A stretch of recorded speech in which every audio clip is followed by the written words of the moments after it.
Okay, let's go ahead and continue our meeting here this evening. Jay? Yeah. Mr. Mayor, I move that town council go into closed meeting for discussion, consideration of interviews of prospective candidates for appointment, promotion, performance, demotion, salaries, discipline, or resignation of specific public appointees of town council to the Board of Architectural Review, and to discuss, consider, and interview prospective candidates for appointments to fill a vacancy on town council occasioned by the resignation of the former town council member Eugene R. Tewalt, a reason of his election as mayor of the town of Front Royal, pursuant to section 2.2-3711.A.1 of the Code of Virginia. Second. We have a motion and a second. Any discussion? All in favor say aye. Aye. Those opposed? Motion carried. We're going to have a closed session for a little while. It won't be too long, I don't think. We're going to do an interview and some other issues. Okay. Everybody ready to begin our regular closed session? First thing on our item tonight is our bad debts, fourth quarter, Director of Finance.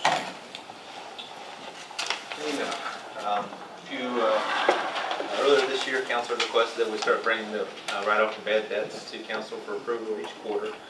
This is the amount of $11,141.46 for the fourth quarter of 2019. Represents 34 utility accounts. All collection remedies have been exhausted on these, and we're requesting council to approve these for write-off. Any questions? This is great. This number was considerably lower than the other quarters we do. Is there anything? Obviously, it's the time of the year. I was just going to ask. Okay, it's the time of the year. We're going. These represent. We're coming out of some of the moderate months. Right. So the next quarter that we have, we'll pick back up because we're coming out of the winter months at that point. So that's what it amounts to. Okay. So I was wondering. Thank you. Any other questions? Good. Can we put that on the consent agenda? Yeah. I think so. Is that all right with you guys? Next item tonight is comprehensive water and sewer utility cost of service fees, rate study, Director of Finance. So we just wanted to bring this back to town council for a little bit of an update and let you know where we stand at. We did send out the RFP for cost of service study on the water sewer rates and connection fees and other service fees related to water and sewer. We had 4 respondents. We did interview all 4 respondents. Stantec, formerly known as Burton & Associates, rose to the top of our list. They did perform the last 3 water sewer rate studies for the town. The projected schedule from Stantec was the most aggressive of the 4 we interviewed. They have the anticipated February bringing this back to council for evaluation, and preliminary revenues to be provided to staff hopefully in January. So we'll have those figures hopefully for at least budget, maybe not the final figures, but we'll have some preliminary figures. And let's see what else I can tell you here. The town's water sewer rates that were formally implemented from Stantec, Burton Associates,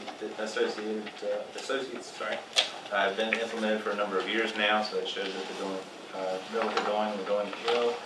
They're also familiar with the Virginia and the AWWA and WEP evaluations. Andy Burnham, the head of Burton Associates, Stantec, has actually authored several publications by the AWWA, so they're very familiar with the policies and procedures. We have negotiated down to a price of $45,000, which is within our budgeted amounts. I want to push this open to see if the council had any questions and get your approval. Any questions? Jake, with all the issues we're having as far as in this study, can they be made aware of that, and would it be possible to have that included? Most certainly it will. It's the I&I is included in our CIP, Capital Improvement Program, and as well as if we get a new consent order from DEP, we will provide that to them as well. They have been briefed on it and familiar with the situation. Thank you, sir. Anybody? Yeah, Jay. Yeah. So bluntly, I'm still not sure why we're doing this. I mean, I know that we started the conversation with the tap fees and the reduction of the tap fees, which quickly rolled into let's do a rate study, utility study, and I didn't think that changing the tap fees would constitute having to have a $45,000 study done on our utilities to determine whether or not our rates are in line with other localities, municipalities. I'm not exactly sure. I know that we can take how many new homes we have, how many new tap fees we have a year, multiply that out by whatever the reduction is going to be in tap fees. I guess I just fully don't. I don't fully understand why we're spending $45,000. We've had the money encumbered for I think 2 or 3 years now. With anticipation, we knew the redundant water line was coming down the pike, and we knew that our I&I was coming down the pike. How those are going to affect our rates, right now and in the future is kind of what we're looking for. I&I being a big proponent of that. I thought the redundant water line would not be impacting our rates. Well, that's what CHA had recommended is it should not affect our rates at this point. But we green-lighted it based on the premise that it wasn't going to increase anything. Exactly. Okay. Yes. So it's also to make sure that to get our connection fees in line. Where should they be at to make sure they're where they need to be, or if they need to be increased, decreased, or what have you there. So to evaluate everything, there's certain guidelines that have to be taken into account for those rates, and that's what we want to ensure. Connection fees with the idea of the fact that that contributes to the capital in order to support I&I. Yes, sir. In redoing the lines and everything else like that. Yes, sir. Okay. Mr. Miss, if I could add to Please. that, to BJ's point, maybe get him off the hot seat for a second. I had a very similar question going into the interviews. And what I got out of the interviews was that it's not as simple as a government entity just arbitrarily setting a rate. There's actually a lot of legal... Utility rate or tap fee rate? No, water and tap. Okay. The water fees, the water rates, as well as the taps. And you have to have legal justification, and they analyze not only the rate from a holistic perspective, but also from a legal perspective. And then what they do is they plug in a matrix that we can adjust the rates and see the variables change, so that you're not breaking the law by charging too much in one area versus another area. So it's something that I believe is done typically every 5 years. That's correct. We haven't had it done since 2008. 2012. 2012. So we're and frankly, it's almost half the price as one of the other firms that yeah. submitted proposals. It's a business. I mean, these groups go around and do this everywhere. I appreciate that, and if that's what we have to do, and it's part of our project for every 5 years, I'm okay with it. I guess I don't think there'd be any legal ramifications for lessening what we charge. Correct. Right? Correct. There'd be financial implications to the town on that, but I don't think we'd be getting in trouble for reducing our fees. But again, this isn't part of the business that I really understand. So I mean, if it's something that we have on a 5-year rotation, that's fine. Yeah, and that's why the money was set aside a couple of years ago, because we knew we were due. Yeah, I was going to wait and bring it up later, but since it's basically ties all into the same thing about the taps, I had gotten with Doug last week. I think I was with Doug. Last week. Yeah. So found a few things in the code. Back in 2008, the town did all taps up until 2008, and it wasn't changed by council. It was done administratively. Up until that point, the town always did the taps. And Doug pointed out a couple sections in the code stating that the town will go out, do an estimate on installation fees. Customer would pay that fee. If it was any less, customer be reimbursed. If it was any more, customer had 30 days to make up the difference. or the customer had the right to go out and hire a private contractor to do the installation upon town's approval. And that's just half of it. Doug, you got some copies there, or you want to? Yeah, let's see here.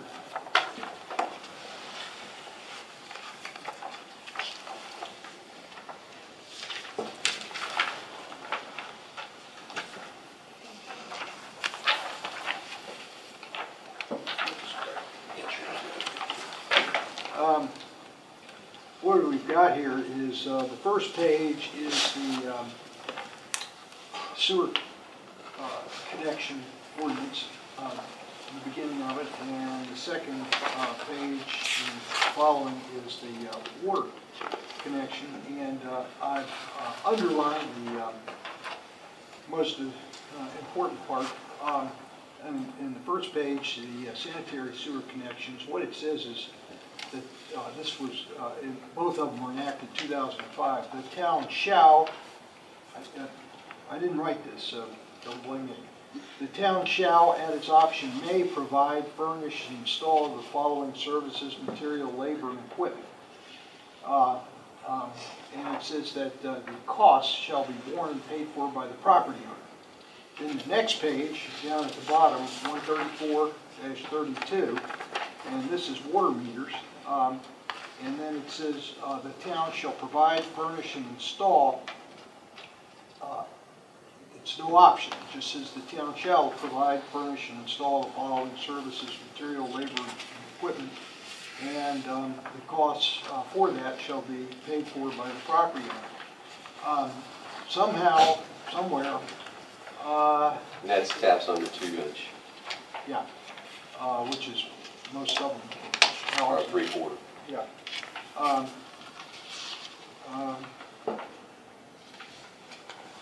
Apparently, at an administrative level, it's been done by contractors, and apparently it happened in 2008. And there's no, there were no code amendments. We can't find anything in writing anywhere on it. It just happened. November 2008 is when town stopped doing it. That's when, the only thing we can find is there's work orders on it. That's when they stopped. Public service. So I can tell you that I had a meeting earlier today with Doug and Jeremy and Matt. I know whether it's true or not, I've been told by one builder that they plan on filing suit with the town. And I've had several calls from another that's been paying to have his taps done outside of, well, other than the town doing it. And he's ready to have a section done out on Duck Street. It's Mike Good. He's wanting to know if the town will install his taps, will do the taps. So, that's where we stand with that. But if it's been done, if it was done administratively, you know, to cease all of a sudden, was it done legally? Or is that a call that, you know, Public Works makes on their own?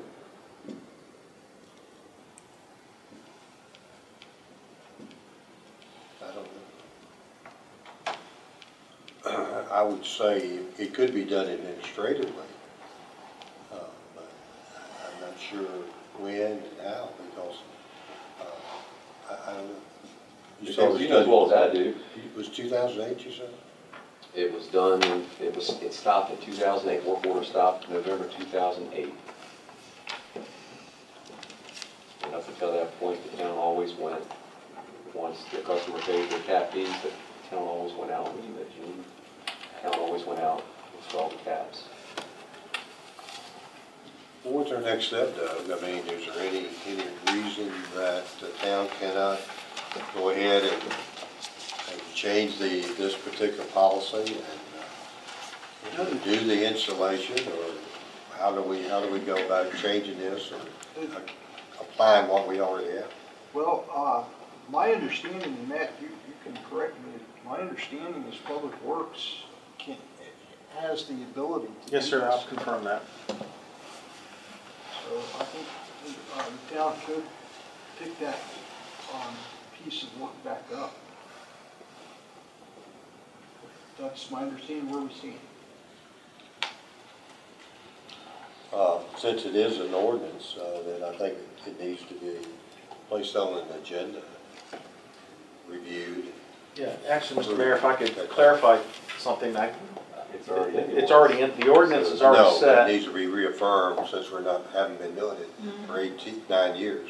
Yeah, I think Mr. Napier's in the process of doing a couple things. One is determining if the ordinance, any recommended language for this section need to be modified. And we're hoping to bring that to you at the executives, or not, at the meeting on December 9th. And then also discuss any liability exposure that might be out there. Are you talking about the work session portion? No, sir, this will be the regular meeting, for our next regular meeting. Does Next anybody week. want to discuss it so that we'll know exactly what's going on before we take it to an actual meeting for approval? The executive session is going to be at the regular meeting.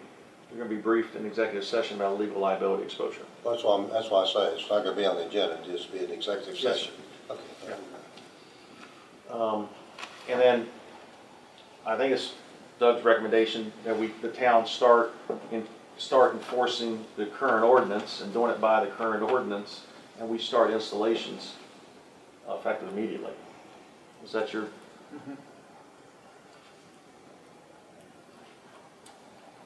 So you don't think we should affirm it again? That it would certainly be a good idea to, I think, affirm its current ordinance, just so staff knows what we're doing.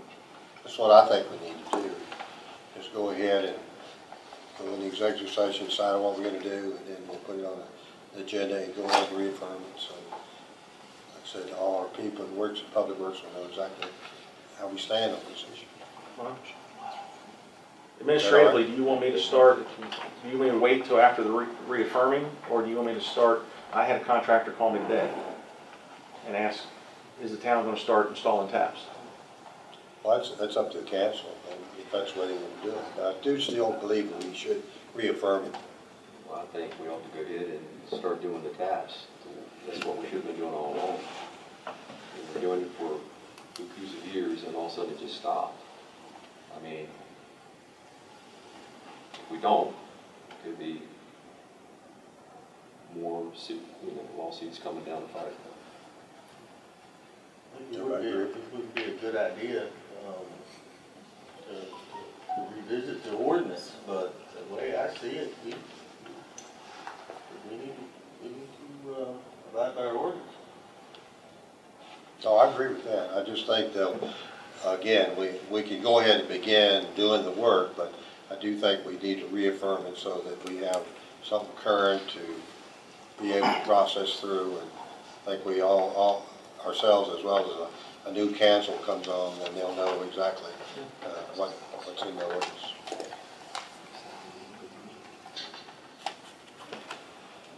Is that okay with you guys? Go ahead and start doing installations and then reaffirm it. I'm fine with that. It does make me uncomfortable, the fact that this is, I mean, how are we Just so going far by what afield everybody from was this? saying. Like, that's what I can't figure out. Like, how are we so far off from this for so long? And even when we have discussions about this, well, the contentious discussions, like, they're still not, until you start digging into this, it doesn't make sense to me.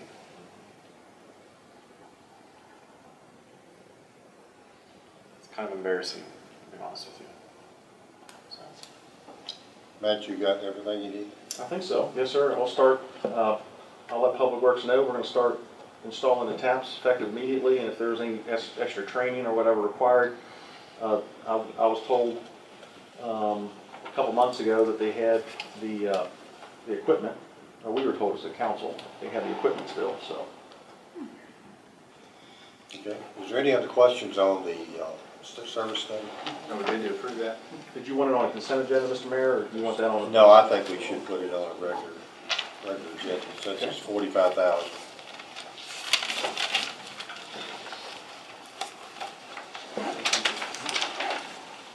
Okay, our next item tonight is consideration of resolution to request the General Assembly to allow the town to establish its own EDA separate from the existing EDA.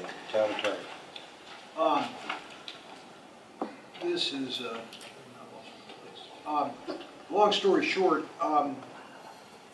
because the state code, the way it's currently worded, in a nutshell, says that each locality, or a locality or localities which have created an EDA are only allowed, as the code currently exists, to have one EDA. Since the town and the county jointly created an EDA, the way the state code is currently worded, we can only have one EDA. And without getting too far in the weeds, that could create a problem if the town wants to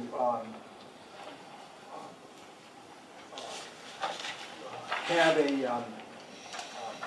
EDA facilities outside of the town. That's going to be a problem. If the current EDA is dissolved, that's going to create a problem with the way that's now set up. So my suggestion is that we request the General Assembly to allow us to be able to form our own separate EDA. It's in particular important if the current EDA for some reason is dissolved, the way the state code is worded and the way the 1991 agreement between the town and the county is worded. The assets of the EDA, current EDA, would be divided evenly between the town and the county.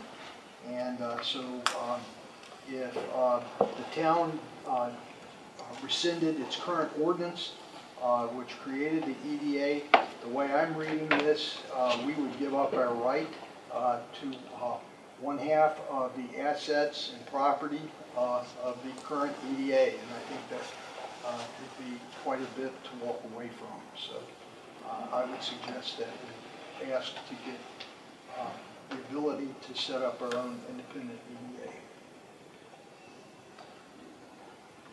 If we set up our own independent EDA and leave the joint EDA, that doesn't do the same thing as walking away that you just mentioned in the prior statement. We'd still be entitled to half the assets. Right. Okay. Yeah. And that doesn't mean that we have to set up our own independent EDA. But it gives us It the gives you option. the option. I like that. Mr. Mayor, also members of council, timing is kind of critical with this. The General Assembly, of course, meets in early January. Bills have to get in queue. I've already had conversations with the member of the General Assembly who said we can find a sponsor to carry the bill. Confident that he can find a sponsor. But again, if it goes through the General Assembly process, first quarter of this year, we'll have and it gets approved, then we'll have the option. Whereas if we don't start the process now, we're going to have to wait a full year to commence the process. So it needs to be by resolution. Right. So that's why I brought it for the work session for discussion. Mr. Mayor, I'm all for it. I've been working on this for over a year now. I think it's a good idea. Yeah. Anyone else? It's a great idea. Put it on the, get the resolution and get it in the next meeting. We can get it in time. Yes. Okay.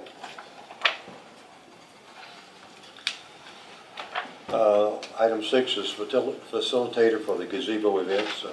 Town manager. Yes, sir. This is just an update for you. We have put out a quick quote through the eVirginia system, and we have identified a facilitator to assist council with working through all the various issues of the gazebo area. We've identified the money in this year's budget, so it's not going to be new money. We're going to take it from another line item, but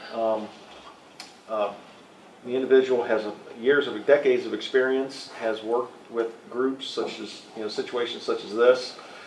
His initial concept is to hold a one or two, maybe a series of meetings with the stakeholders, members of council, citizens, as well as business owners, and figure out what the right policy is as it relates to events at the gazebo, parking issues, parade issues, etc., and just get recommendations.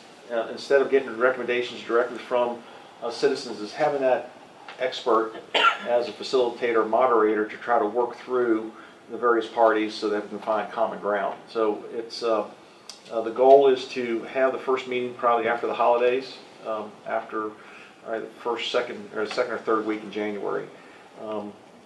Just want to give you an update on that, see if you had any input, any additional thoughts. I like that. Sounds great. Okay. It's not very expensive either, so it's pretty good. Any other questions, comments? Okay, thank you. Next item tonight is update of the goals of the FY 19 and 20, town manager and zoning and planning. Yes, Mr. Mayor, members of council, as stated in a previous work session, my goal, pardon the pun, is to add one or two of the goal items that we worked on this summer, to add it to the work sessions so that we can just keep the ball rolling forward. We picked two this evening, the subdivision committee report as well as the blighted buildings. Jeremy Camp is here to give you an update on the subdivision committee. I've sat in on a couple of those meetings, and I can tell you as an outsider looking in, these guys are really rolling their sleeves up and thoroughly analyzing the subdivision ordinances. And I think he's got some update for you on that. Jeremy?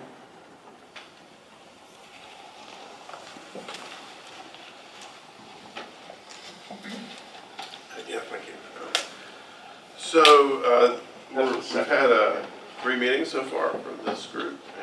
It consists of real estate, people experienced with real estate, developers, as well as the town engineer and myself. And like the town manager indicated, they are rolling up their sleeves and getting into some things. We decided on having another meeting this month. We've got 2 or 3 meetings we're going to have before we finalize the report.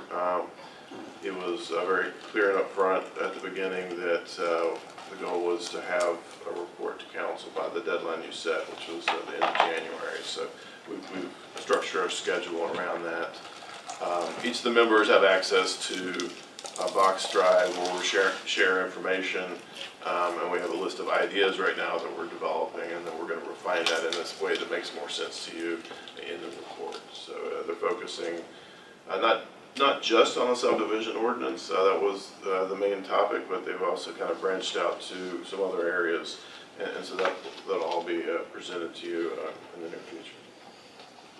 And again, the goal is to just to try to identify ways that maybe the town can change certain things to be less of an impediment on development in areas where there may be impediments, and then this will be brought to you, and ultimately, if you're in agreement, then you would send this, I think, to the Planning Commission, have them vet that through the normal process, and we'll come up with an ordinance for you. Any questions from Mr. Camp? Not yet. Okay. I haven't heard anything yet. Right. Okay, Mr. Mayor, the next one is a topic near and dear to our heart, derelict buildings or blighted buildings. I believe we have some slides to show you.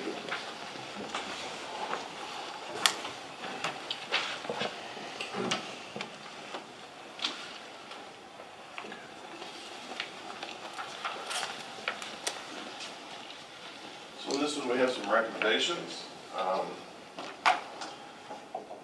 And the task here was to develop a blighted structure policy and direction on where we want to go. ago.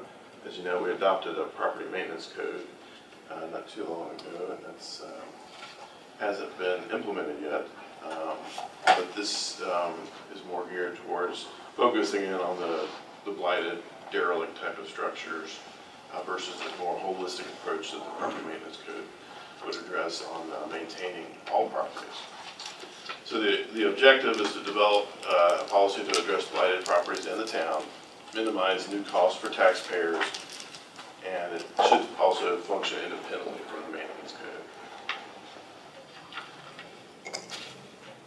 So I'm going to skip through these slides just for confidential reasons, but each year we've been monitoring structures that we've identified as at-risk structures, at-risk for becoming blighted. We haven't ruled them as blighted structures, but things that we're monitoring, and that list is in the handout here, which I'm going to pass out.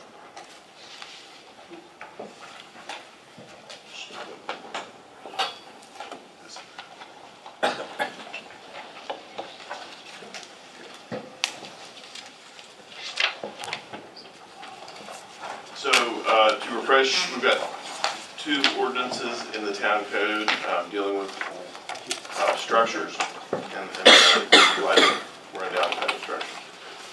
One could be Chapter 107, which is the public nuisance section of the code, and then the other is Chapter 9, where the property maintenance building code is located.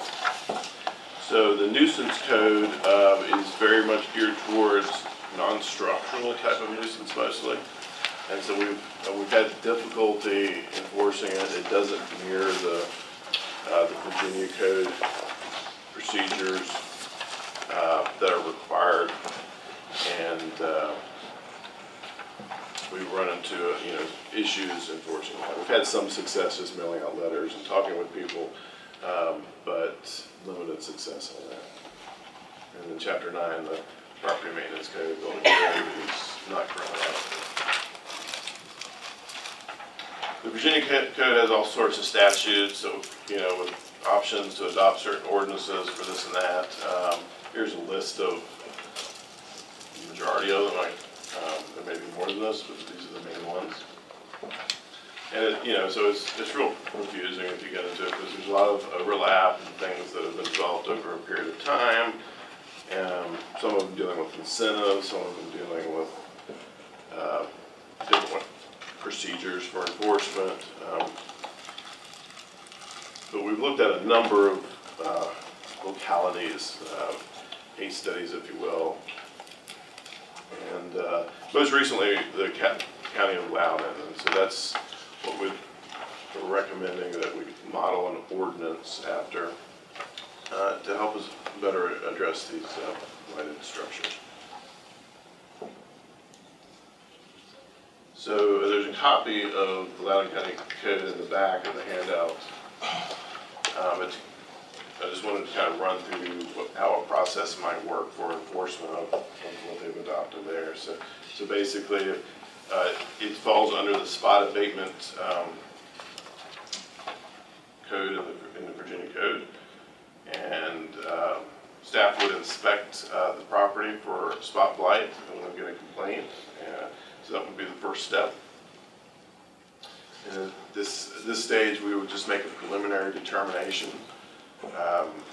This would be made by staff. There might be some consulting going back and forth with different staff members, but it would be made by staff, and then we would send out a notice to the property owner that it would be a nice letter, emphasizing the town's spot blight abatement program that we want to initiate, asking for their assistance and letting them know that their property has been identified as a potential blighted property, and giving them 30 days to come up with some sort of plans to remedy this. Doesn't mean they have to have everything fixed within 30 days, but to contact us and tell us how they're going to address the situation. So it gets a little bit more technical if they don't respond in 30 days. This is where town manager and staff would bring us to town council We would first have to make a final determination of the structure being in a blighted condition, and then we'd have to develop a plan to abate that blighted condition. And there's all sorts of different scenarios in that, but every property is going to be a little bit different. Again, this is what Loudoun County is currently doing. I think at this stage, it would be helpful if we're going to go this route, if we had some funds to hire, outsource structural engineer if we need, or some other professional to help us with that final determination and abate the blight. So that would be one of the recommendations if we move forward in this, is that we at least have some funds in there if we need to use that. The spot blight abatement plan would then be reviewed by the town council. This would have to take place at a public hearing, and then this would be something where if town council approves it, then we would be able to move forward with carrying out that spot abatement plan that's developed and having the town do that. And then at this point, once council's approved it, we would also be able to recover any costs that we incur in that process of placing liens on the property.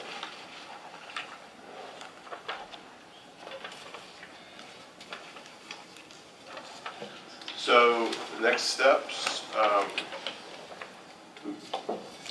you wanted to kind of start small. You wanted to start with the worst buildings in the town, and so a spot blight abatement program would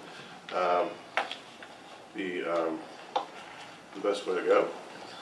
So we would recommend we adopt a similar ordinance that Loudoun County has. It's not completely dissimilar to the public nuisance process, but it's really going to define the procedures. It's going to make it more of a formal policy of council. I think that will have some impact. It is going to be something that we're going to have to monitor.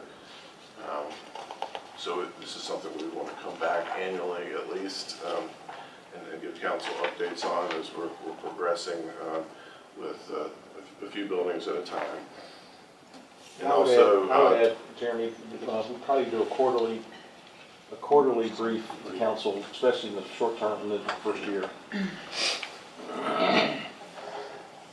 that would be a very good idea. And then also designated some sort of funds that we could use, like I said, if we need to hire a structural engineer to make a determination, because that's the trouble we've had with the current ordinance. And sometimes we've sent this out to the county to try to assist us, and they haven't been able to make that determination because they say that they're not a structural engineer. So if we get into a condition where the condition that is a danger to the public is structural, we'll want to go that route if we want to be able to continue it into court if it goes that way. Chairman, did the committee recommend an amount set aside? Well, I think there's $40,000 that was currently available, at least for the property maintenance. And so I don't think we'll need all that, but if you want to just keep things simple, you could just use those funds you've already allocated towards that type of program, and then we'll just monitor it quarterly as we go along. And if I might add, the hope is that when town staff, the town manager, or whoever would be actually administering this, would send out a notice to the property owner identifying the property as being one that is appearing to be blighted and giving them a deadline to remedy it, that the majority of property owners would probably comply voluntarily. And we wouldn't have to actually put in money or hire anybody to do anything. And if that is actually the case, we hopefully would get pretty good compliance without putting in a lot of town resources into it. In other words, just handle it at the staff level. I would say that percentage is probably a little less on these listed structures. I'm an optimist. But in general, that would be entirely correct. But on this list here, these are probably more difficult property owners than normal. But, really though, once the town, takes a few people to court, or to actually sell properties or does whatever the town does, I think you're gonna get some compliance. So what's our next step in this, that we have to go ahead and get the ordinance prepared and You just get need it moving along? direction to staff to move forward in that route, if that's what you want to do. And then we can come forward with an ordinance pretty quickly. We already have a draft from Valley County, so put it together. Chris, everybody okay with that? Yes. Doug? Okay, Doug, can you go ahead and get that started? Maybe we'll get it on one of our agendas in the first of the year. After the first of the year. Any other questions for Jeremy? Okay, thank you. Thank you. Just thank you, Joe. Hey, Jeremy. I should pay attention to the press.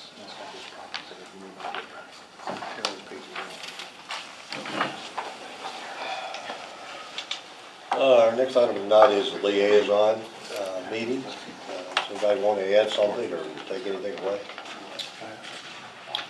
Other than change Joe's name on it. Yeah. No, this is, if you notice, I think you should still put. that was for January, that was the January, or the July meeting. A few of these things, we can update on the normal things, the IT federal project, Route 522 corridor, whatever. But I think, to be candid with you, Mr. Mayor, my suggestion would be, the biggest item for discussion is going to be the EDA with the new council at that time. So it'd be my recommendation that we keep that meeting light on agenda items so that you and the new chairman of the board can really roll your sleeves up and talk about the EDA and how we can work through this. Are you good with that? Yeah, I'm fine with that, but is there anything else on there that we need to remove or add anything? There's a lot of things that have been on there for a long time. Correct. I'll get with staff again at the staff meeting, we'll go through it and find Okay, it. you'll have an updated one. Some of these should be consolidated too, Yeah. to the EDA. Well, just as a reminder, this is voted on by council, so what you would like to remove and take off, it is voted on. Oh, yeah, So right. we would just need to know what you would like to include and or remove, so we can put that on the next agenda for you. We have to vote on this? Yep. Mr. Manager, Yes, or let me call you Matt, I get it. Matt, go ahead and do what you have to do and make sure you get it to us so we'll see what's on it. And if we all have any questions, you can respond. So I'll come up with recommended to list. Matt on that. Okay, Is that all right? that's fine. Is that all right with you guys? Okay. And Mr. Mayor, Mr. Holloway is our representative at the January meeting. And where's it going to be? This will be at our building here on Here. Main Street. All right. Okay, that takes care of it. We're on number 9. Matt and I have discussed some issues in regards to the Pride in Our Town initiative, and this is something new that we've been talking about, and I have some things that I'd like to just bring it out tonight, and maybe we can work on it. We have our big concern with our dilapidated buildings. We also have issues here too with houses all over town that's blighted with junk, that I call junk, let's put it that way. All kind of materials, all kind of things on the front porches, in the yards, in the rear. And it's really an eyesore to the town of Front Royal. And so when Matt and I was discussing this, we would like to go ahead and bring this to an attention. And I've got a bunch of questions here that I can read, but I don't think it'll be a whole lot of input in that. But the concept is how can it work? And after staff receives a complaint about the property, they will do a site inspection. The property falls into the gray area where the weather is damaged, or staff could provide a nicely worked flyer to send out to the property owner and ask them if they would politely clean their property, yada, yada, yada, and all the other things. This flyer would let the property owners know that a group of volunteers, and that's what we're going to want to work on, to get some volunteers from churches and organizations that will possibly go out and help them clean their property. Maybe furnishing a pickup truck or something that we can help them to, you know, if they can't provide it themselves and they want to get rid of these things in their yard, and we can maybe help to do that. And so I'd like to see us continue that. And then at this time, I'd like to see us give Matt the authority to try to work out some type of arrangement so that we can get this thing moving sometime by first or second month of January, of the new year, and maybe get it really starting to be implemented when the weather breaks, where the weather is pretty nice and what's that. So that'll give us 2 or 3 months to work on this in order to see if we can get a flyer together, to be able to send it out and ask them politely to clean their property. If not, then go with the volunteers, and hopefully that they'll work with us in that so that we can go in certain parts of the town and clean it up better, including which of the dilapidated buildings. So this is sort of working together to do that. And we're just, we put a name to it, Pride in Our Town Initiative. So we want to consider that if you guys would be willing to want to pursue that. Yeah. I like the idea of giving them a solution, because that was going to be my first concern. Is some people don't have the resources to clean up. So if they don't, and there's organizations or groups that would be willing to do it, I think that'd be a really good thing. And do we still do the curbside pickup like once or twice a year? Do we still do that also? We don't do it once or twice. They call in. But I mean, yeah, but that's what I mean. You get it done like once or twice a year, I think it is. Sure. Then you get one or two. Right. The only thing that you know, biggest thing is the liability. We want to make sure that there's all the liabilities covered, that we are not involved in, the town in general, we're not involved in doing this, so that if it's done under the volunteer basis, that we get some type of release, that we don't have any major issues with that. And I think, Doug, you're pretty aware of that. Mr. Mayor, just to update you, there are already 2 nonprofit organizations who are willing to participate in such a program. And one of the organizations is reaching out to a third who they anticipate will want to participate. And the concept might be where an organization has a weekend and they just rotate. So every weekend there's some part of the town, there's work being done. And, you know, again, not only the volunteers and the people you're referring to, but even citizens of Front Royal could get together and maybe set up a little group that they may want to go out and actually, you know, take one of the homes and do it themselves. I'm at the college, Christian College does community service projects. If they are looped into that, college students usually jump on an opportunity to knock out some community service hours and do things like that as well. Right. Okay. Thank you, Mr. Mayor. All right. Next thing, we have open discussion. Anybody got anything they want to bring up tonight? Mr. Mayor, I had a couple quick items I wanted to, let me find my notes.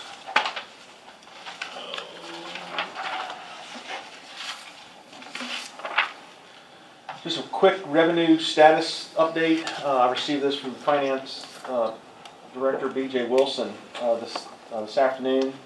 Electric and water and sewer sales took a slight dip in November, but they're tracking slightly below budgeted amounts, but nothing to be concerned over. Electric is down due to the time of year. Some people have not been using much heat and AC.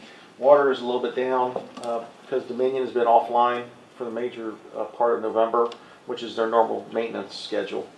And sewer is tracking a little farther off budget, but again, we're not concerned with the revenue projections right now, as of now. Second, Mr. Mayor, members of council, on December the 11th, which is Wednesday, December the 11th, is the Town of Front Royal Employee Holiday Luncheon that we've done every year. It's going to be 11 a.m. to 1 p.m. It's going to be at the Front Royal Fire Department. We'd love for you to attend and be there. All part-time and full-time employees, as well as our volunteers, are invited to attend the luncheon. As has been standard practice, we'll be closing town hall during that time period, so everyone can go to the luncheon. Any questions on that? There's some discussion about. I'm sorry. To volunteer to serve. Okay. Great. I think Ms. Bush is going to be reaching out to people. And just to quick clarification on electric sewer rates. When we say that they're trending down, it's kind of bad news for the town as far as the revenue projections, but good news for homeowners, Right. because it means that they're not spending as much on utility bills. Right. And Yes. and sometimes That's correct. sometimes when I hear that, it always kind of flip back and forth between the hats. So I just want that clarification. Yeah. So that's good news that we've had, you know, weather the way it's been, so that people aren't spending so much money on their utilities. But it's different than what we project as a town, and I just think that's an important clarification. Thank you, Councilman Meza. Mr. Mayor, one other quick point. Today, Mr. Wilson and Mr. Napier and I got together to discuss the electric deposit policy. And we're going to be discussing it next week, but we have a recommendation, and literally we had a meeting late this afternoon, but the new policy that has been implemented is problematic for staff and for citizens, really. I'll give you an example. I had a longtime resident of town of Front Royal who has been paying electric for probably 40 years. He had a $42 electric bill, and the bill is in his name, but it's a commercial tenant, and he got hit with a $542 bill because he had to pay a $500 deposit. Staff and I, and Doug, you feel free to jump in, and BJ, feel free to jump in if I misrepresent.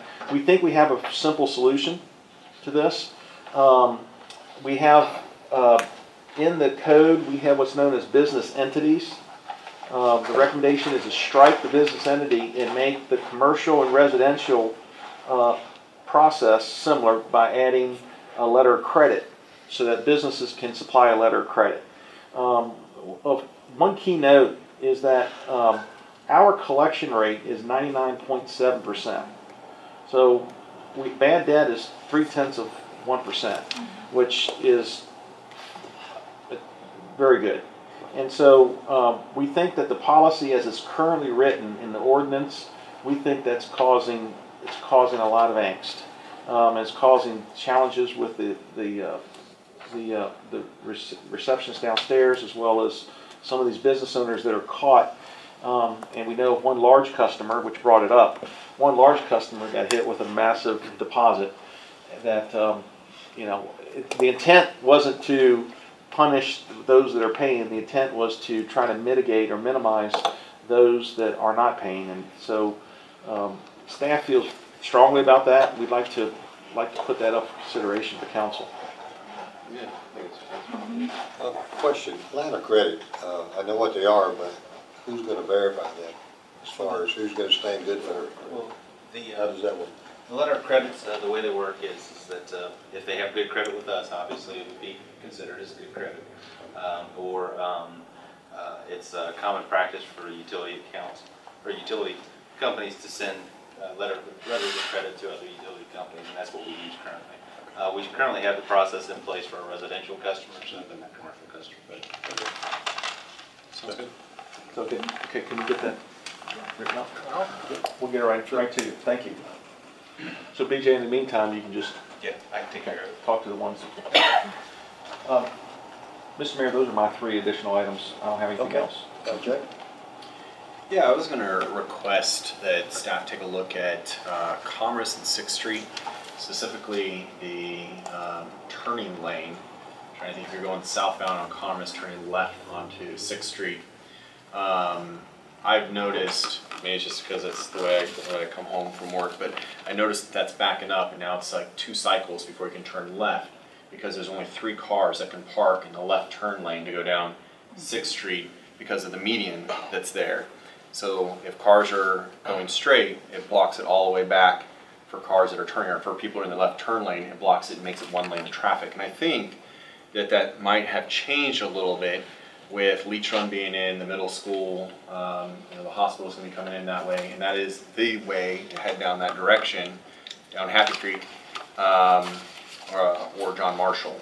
And so I think it might be, obviously it's not a high priority, but I think it's something that we should start taking a look at, that median's blocking up a significant portion of what could be a turn lane to get maybe 2 or 3 more cars in there, which would allow the flow of traffic through Commerce. And I'd like people who are smarter than me to take a look at it and see if it's something that's. I'll go by tomorrow morning. From your perspective, is the issue that the turn lane is not long enough, Yeah. or that the signal? Okay. Yeah, so if there's 3 cars there and a 4th is kind of catty corner on it, it blocks the lane on Commerce going straight and only allows 1 lane of traffic until the light cycles, and then that lane fills up again and just keeps doing that. It's noticeable during, I've noticed it mostly in the evening between 3:30 and 6. Can you change this, we can change the cycles on the light too, can't we? I believe so. On Yeah, that's certain what I was hours. asking. If that would help. Yeah, but I don't know it actually will allow it to. Well, it may You can't get not. enough. Whereas you're gonna get people stuck that's Right, trying to make yeah. a turn That's and right. they're just waiting and blocking, yeah. Yeah. But if you give a little more time to get through the intersection, that might help some. Not just changing the light Yeah, sequence. we'll look into that. Yeah. I just think that with the development that's happened down there, it might be something that Yeah. to be worth looking into Good. on what's going on with that. Okay. Anybody else? I have one item. Several weeks ago, we kept talking about the Crooked Run and the water policy and whatever.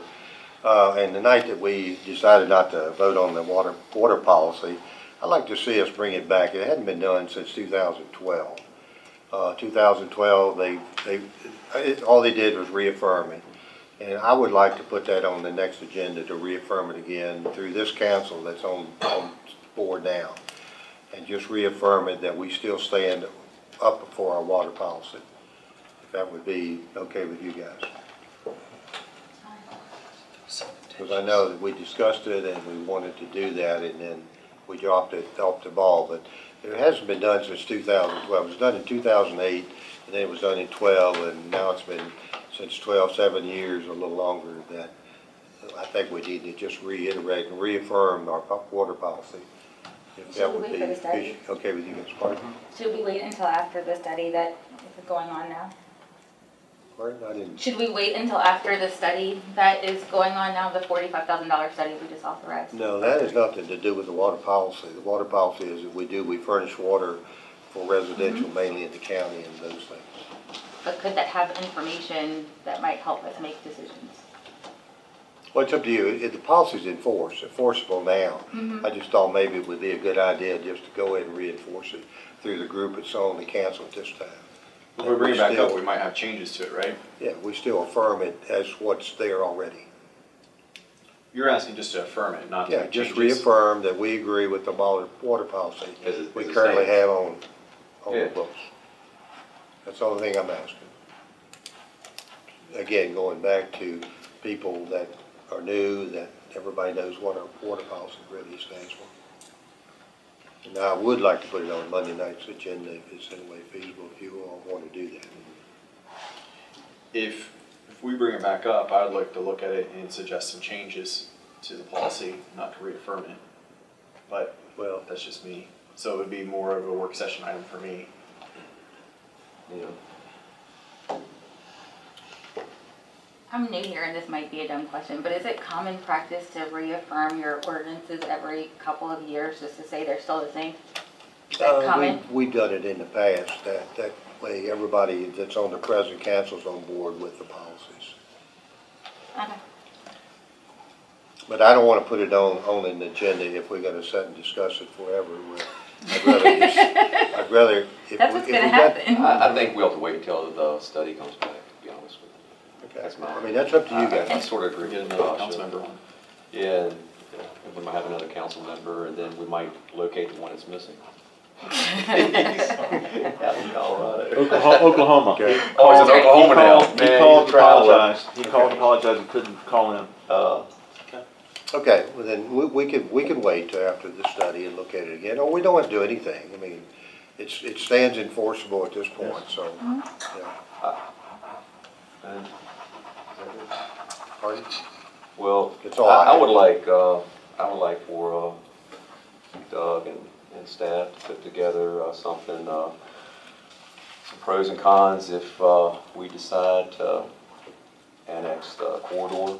I'd like to see us, I'd like to see them come back with something, pros and cons, annexing the corridor out to Rockland Road.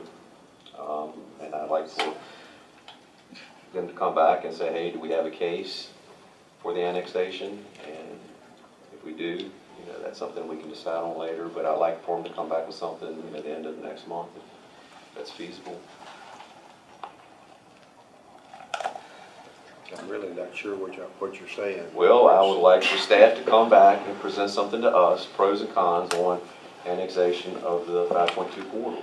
You want a briefing on that? Yeah. Yeah, I'd like to have a briefing on it, like, you know, what will be the advantages, what will be the disadvantages. If we have a case, a legal case to do the annexation, which I think we do, because we have something everybody wants. So, and they keep asking. But we have a water policy that says that we can't annex for 20 years. Well, yeah. Change the policy. Yeah, probably. So, I would, you know, if everybody's good with it, I'd like for them to come back and give a briefing on it at a work session sometime next month, if that's feasible for Doug. I'd like to learn more about it. Yeah. I agree. Okay, so the goal is by the last work session in January. Yeah. I'll make that a goal. Yeah, let's make that I can, it's gonna be, Doug's gonna be, Well, I mean, I'm I'm be sure heavily relying on Doug. from a you legal and rest of perspective. staff, I Can mean, you you know, say I Q1, would give it, February, March? Yeah. I would give or however long it, you know. Okay, Give us a recommendation. Yeah. What do you think, Doug? No, I'll give you my best shot. But no, what do you think's a realistic time? I'll shoot for the first meeting in February, All right. first work session in February. Okay. So we'll get BJ, Jeremy, and Doug. So we'll have a task force to do that. I'm calling it task force. Anything else? Sounded really official. Anybody else got anything? Not meeting adjourned.